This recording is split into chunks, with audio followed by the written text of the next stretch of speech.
The Diddy scandal is insane. Today we're going to be talking about celebrities that have an opinion about it. Oh God, I mean, we went through some very traumatic events. This stuff is nuts, guys. They shared some pretty surprising things. Diddy is at the center of a lot of chatter around some pretty wild allegations and lawsuits that claim that he did a lot of illegal things against men and women. While Diddy has managed to build one of the most successful careers in the music industry, he did so while racking up a long history of bad behavior that has mostly flown under the radar. Usher's relationship with Diddy began when, as a young teen, he was sent to Diddy's mansion by his mentor, L.A. Reid. Usher opened up about his experience living at the Puff Mansion at about 14 or 15 years old and acknowledged that he saw some very curious things taking place. Some of these things he saw we can't repeat on here due to the risk of being flagged, but let's just say they are wild. He was asked if he would send his own children to Puff Mansion, to which he replied, heck no. You're a dad now. Would you ever send your kid to Puffy camp? Hell no. Aubrey O'Day had a rocky relationship with Diddy throughout the time she starred on MTV's hit reality show Making the Band. They met when Aubrey became a part of Diddy's girl group, Danity Kane. She claimed he overlooked her talent and played dirty in his management. Now, as the spotlight shines on Diddy and his potential involvement in an SA scheme, Aubrey claims that she predicted his downfall years ago. 50 Cent is not one to mince words, and he's clapping back at Diddy amidst all the allegations surrounding him. While 50 Cent and Sean Combs have ran in the same circle for years, their relationship is complex, and they notably have a history of publicly taking shots at each other. He told me to take me shopping. I looked at him like,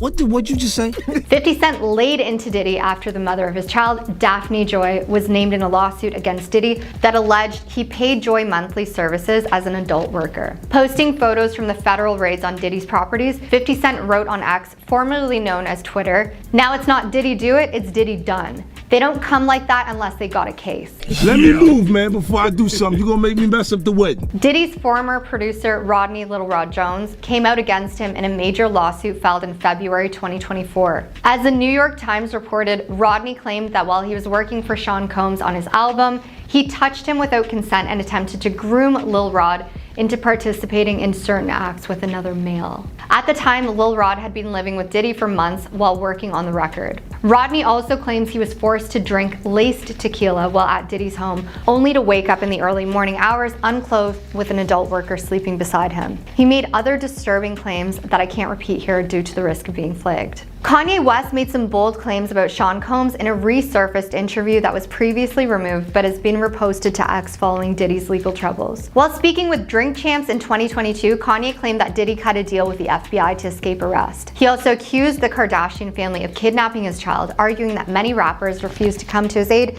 including Diddy, who Kanye claimed was working with federal agents to take him down. Diddy and his former longtime girlfriend Cassie had a very public falling out due to shocking claims that came out about what he did to her. According to New York Times, Cassie launched a massive lawsuit against her ex-boyfriend, who she dated on and off for a decade, making claims we can't repeat due to the risk of being flagged. She also claimed he controlled every aspect of her life throughout their relationship. Cassie kept quiet for years out of fear of retaliation, but now she's doing an amazing job of speaking up and inspiring other victims. Suge Knight and Diddy have had a complex relationship in the rap world, with both music executives at the head of opposing labels. Suge Knight is the co-founder and former CEO of another record label, while Diddy's rival label, Bad Boy Entertainment, represents the East Coast. Suge Knight has also long been speculated to have been involved in the unaliving of Diddy's former artist, Christopher Wallace, better known as Notorious B.I.G., although no arrests were ever made in the case. The unaliving was thought to be a retaliation against the unaliving of Suge Knight's artist, Tupac, who was unalived just a year earlier.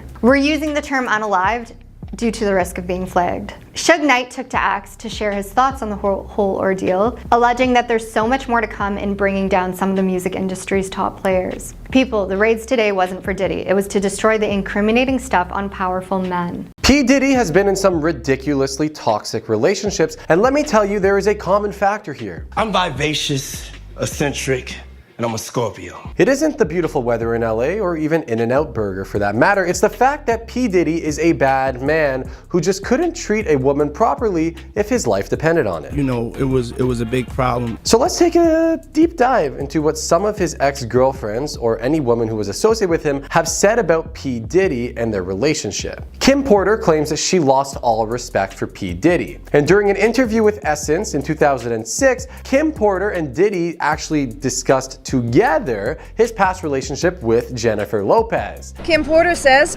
she dumped Diddy. I feel like And while P. Diddy was grabbing headlines with JLo back in 1999, it seemed like Kim Porter was more focused on caring for their newborn son. P. Diddy basically confessed on a song that he developed feelings for JLo while rehearsing a steamy dance scene for a certain music video back in 1977. I could imagine that makes a little bit of sense. Understandably, Kim Porter was hurt, obviously, since they were in a relationship, and so she ended their relationship. However, after JLo and P. Diddy sort of split ways, it seems like Kim took him back, believing that their connection was actually genuine. never date. No, that's so dead wrong. Trifling. Yet, less than a year later, she ended things for good, and claims have been said that Diddy was pretty unfaithful, this time with Sarah Chapman, who also gave birth to another one of his children, while Kim Porter was also pregnant. So it's like a whole pregnancy fiasco. Kim learned about the affair from a friend, but didn't immediately confront P. Diddy. And when he finally confessed, Kim felt very deeply disappointed, which her exact words were something along the lines of, like, dude, this is so whack, I can't even respect you right now, and for me, the respect is gone, I'm not even listening to you. No. Okay, Especially so if they ball players. And that sounds pretty legit. Unfortunately, Kim Porter actually passed away back in 2018, and even though P. Diddy didn't always show her the utmost admiration that one should show, he did express a sort of deep sentiment following her passing, as he stated that they were more than soulmates. Although he was the one who cheated, so. And Kim Porter actually also happened to post an Instagram tribute to P. Diddy less than a couple weeks before she passed away, which was filled with positive praise for him, writing something along the lines of, on this day a genius was born, and something about energy and God creating him, and it was really positive, really positive. Although they officially did part ways back in 2007, Kim Porter emphasized in the interview that their connection really extended beyond co-parenting, as she claimed that her and Diddy had a bond, it was like a friendship, and it's not about if he was faithful to her, but if she was being faithful to him. Now, I have to say, that is one perspective on infidelity and cheating that I have never heard. And to all the men who are out there watching this video, do not expect that mentality to be shared by many women, if any woman at all. Stay loyal. Moving on. Gina Hune alleged that P. Diddy did some physical things to her that were not lawful. Gina was among the first to come forward with accusations of unlawful behavior against P. Diddy, and back in the 2019 conversation with a certain vlogger, she recounted how she initially caught P. Diddy's attention back at a house party that he was hosting, in which he actually asked for her phone number as she was leaving. Gina also claimed that she basically began seeing P. Diddy while he was still in a relationship with Cassie, and that he often reminded Gina of her not being his official girlfriend.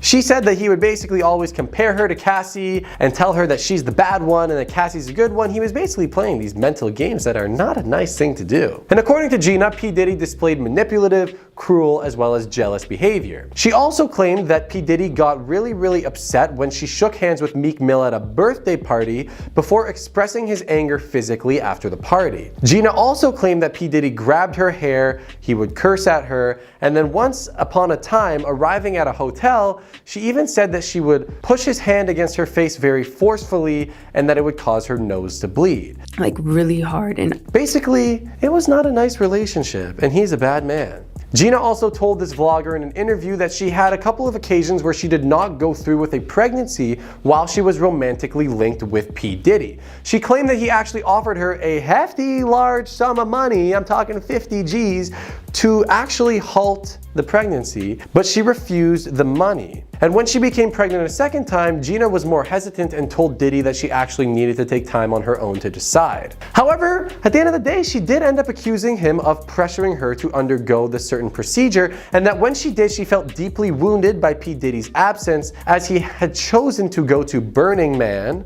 as opposed to accompanying her while she was in the hospital, and it just basically led her to believe that she was all all messed up and that he didn't care, and she got really emotional while recounting the story. In fact, back in May 2002, she attended the Billboard Music Awards and referred to P. Diddy as a baby daddy in a post on her Instagram story, but then when she spoke to the Jasmine brand the following month, she made no mention of her previous allegations. So I mean, this one, it seems a little bit up in the air, but we can take what she said with a grain of salt, and we know based on a couple of other stories that he is a bad man, so I don't know, it seems legit to me. Instead, Gina praised P. Diddy back in the day actually and revealed that she considered him a friend and that he blessed her in a lot of ways. So something I'm starting to notice here as a trend is that P. Diddy mistreats the woman, she calls him out on it, and then for some reason her viewpoint shifts. I don't know, something really sketchy is going on here. Young Miami actually had something to say as well, as it was another relationship where Diddy confirmed with Carisha Brownlee, also known as Young Miami, back in 2022 on her own podcast. Diddy introduced it as a little bit of a twist to the relationship, I guess, stating that he considered himself single and that he revealed the birth of a child with another woman as more important than his current relationship. And after welcoming a certain other baby into his life, he basically went on Twitter and reassured his fans that Young Miami was nothing but a side chick.